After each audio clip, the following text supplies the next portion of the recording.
F 90 degree minus x আমরা একটু পরে আসবো।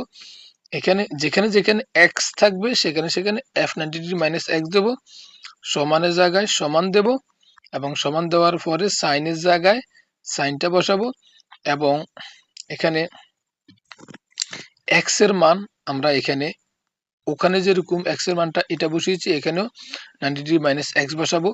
তো এখানে একটা সূত্র আমরা জানি, sine 90 degree minus theta equal cos theta.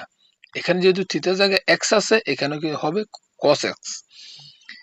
এখন এটা আমরা পেয়েছি, এবং পাওয়ার পাশাপাশি এখন যদি আমরা এই পুরো অংশটার সাথে খেয়াল করি F X divided by F 90 degree minus X, এটা যদি আমরা খেয়াল করি F X divided by F 90 degree minus X, এইটার জায়গায় আমরা এটা এখন বসাবো।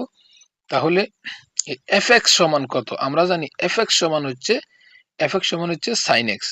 এখানের এফ এক্স এর জন্য আমরা এখানে সাইন এক্সটা লিখবো, আর এখানে হরের মধ্যে F 90 degree minus x, F 90 degree minus x এর মান হচ্ছে কস থিটা, আমরা এখানে কস থিটাটা বসাবো। বসানোর ফলে এরপরে আমরা তো একটা সূত্র জানি যে sine theta by cos theta এর সূত্র হচ্ছে টেন থিটা। তো আমরা এখানে sine X divided by cos X এর সূত্রটা লিখবো টেন এক্স। তাহলে আমরা এটা মানটা পেয়েছি। এখন আমরা যদি কোনো এই পুরো অংশটা বাম পক্ষটা আমরা খেয়াল করি, এখানে এই যেটা রয়েছে আমাদের এইটা, আমরা এই জিনিসটা এখন এখানে আমরা এটা লিখবো, লেখার পরে এখানে ইকুয়াল ওয়ানও লিখে ফেলবো। লিখে ফেলার পরে এখানে ফার্স্ট ব্র্যাকেট সেকেন্ড ব্র্যাকেট রয়েছে, তথাপিও আমরা এখানে কি করব, এখানে এক্স এর উপরে স্কোয়ারটা দিয়ে দিব, এখানে আমাদের যে ব্র্যাকেটগুলো উঠিয়ে ফেলবো। এখানেও ব্র্যাকেটগুলো আমরা উঠিয়ে ফেলবো। এক্স এর উপরে আমরা কি করব, খেয়াল করো এখানে এফ এক্স, আমরা আগে একটু এফ এক্স এর কথা খেয়াল করি। এফ এক্স ইকুয়াল কত, আমরা এফ এক্স ইকুয়াল পেয়েছি সাইন এক্স।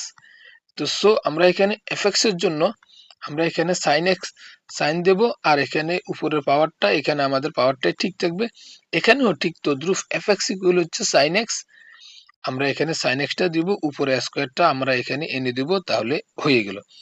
এখন খেয়াল করো এখানে প্লাস সাইন স্কোয়ার এক্স এটা আছে, প্লাসের এটা সমান চিহ্নের বাম দিকে আছে, ডান দিকে নিয়ে গেলে মাইনাসের হয়ে যাবে, এবং এখানে সাইন 4x এটা ঠিক যেমন আছে এমনি বসে যাবে, এবং এখানে 1 মাইনাস সাইন স্কয়ার থিটা এর একটা সূত্র হচ্ছে কস স্কয়ার থিটা, অতএব এখানে যেহেতু 1 মাইনাস সাইন স্কয়ার x আছে এখানে হবে কস স্কয়ার x।